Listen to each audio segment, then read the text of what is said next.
you have blamed the current Jamaican government for corruption, which has led to current problems in Jamaica. Please elaborate more on what you mean exactly. What is your plan to clean the country from that government, that corrupted government, and backdoor deals? How do you keep yourself from being corrupted? Okay, that's a very, very loaded question, but let's take it piece by piece. First of all, I have not blamed the government for corruption. I have simply taken the time to explain our history to us. So it's a historical fact that in the 1930s, the then media, which is the Gleaner Company, and the then plantocracy, which we'll call the PSOJ today, and the colonial parties, which you know those two parties, they colluded together, that's history, to get rid of Marcus Garvey and to get rid of the Marcus Garvey party and set up a system of corruption which has plagued us to this day. Here's how the system works. The powerful moneyed elites fund two parties and give it to the people as options. The people who are largely unaware and uneducated think that they have real political options. They vote for these two parties, not realizing no matter which one they vote for, they're still voting for the PSOJ oligarchs. So those oligarchs have been able to get very, very filthy rich at the expense of the people. I'll give you an example. During COVID, when we were all suffering, we were all struggling, all the banks made billions of dollars.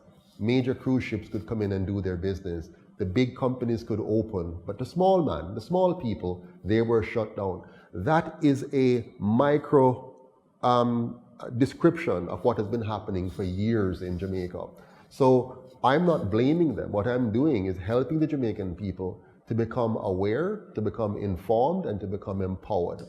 Now, what will protect me from becoming as corrupt as them should I be elected through the UIC to become the next Prime Minister and then lead us to become a republic? The UIC is not based on empty promises. We're based on changing the system. So the moment you elect us, you're going to know if we're honoring our commitment or not. For example, the current Prime Minister, he promised you a fixed election date. He never got it. He promised job descriptions. He never got it. He promised 4% growth in 5% growth in 4 years. He never got it. So you can see clearly his failings and you can vote him out. When you elect us, you can see clearly our success and you'll choose to vote us back in. What is your plan to clean a country that is governed by corruption and backdoor deals? Yes. Well, the most important thing to do is to start with the top. If you get rid of those who are involved in corruption at the top, it will filter down to the bottom. There's been this ideology of trickle-down economics. Well, the truth is, instead of focusing on trickling down economics, we should have grassroots economics development and top-down attack on corruption and crime. If we ensure that we go after those at the top who are involved in corruption, you'll eliminate it. Now, I'm not saying this generally. Singapore has proven this. Lee Kuan Yew in Singapore, they went after those at the top and set the example. So the people at the bottom were now afraid to engage in corruption, because if your system is so quick and so punitive in dealing with top-level corruptors, then the rest of us in society will follow suit and know that we should walk the straight and narrow. Jamaica is extremely dependent on foreign governments. Where will you get funding to grow the economy if you were to come to power? Well, that is a false analysis, actually. Jamaica is not heavily dependent on foreigners. Jamaica's leaders have decided to be dependent on foreign powers to direct them and guide them because they want access to free money. They want grants. They want special privileges. They're not interested in building Jamaica. Now, all the taxes that are being paid, all $900 million that we pay in taxes come from us. We the people pay it. When you see the banks having billions in profits, it's we the people who have paid it. So the money is here. The productive capacity is here. But what we have not been getting is when we pay the taxes, we don't get a clean Jamaica.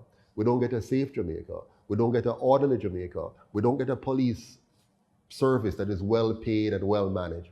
We don't have teachers who are well educated and well equipped and well paid to serve us.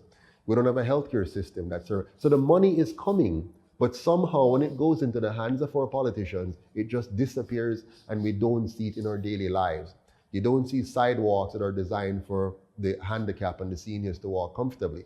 You don't see street lights in places like Goshen and Balaclava and Silo and Braze River. You don't see community centers for children to enjoy with proper facilities. You don't see a Jamaica that shows that their leaders care about the quality of life of the people. So clearly, it's not a foreign problem we have. It's a foreign-minded problem of our leaders who fail to do the things that we need done here to enjoy the quality of life that we can enjoy in this Jamaica. If Singapore could do it, by the way, Jamaica used to be number one economically in the Caribbean. Why is it after 80 years of these two parties, we're now second to last, just ahead of Haiti? We know why Haiti is poor. We know that they're pushed by foreign powers into where they are today because they're the first to have achieved their independence. But we have no excuse because we have always had every opportunity to make Jamaica no less than Singapore, but we have chosen through our leaders to be where we are. The UIC wants to change that.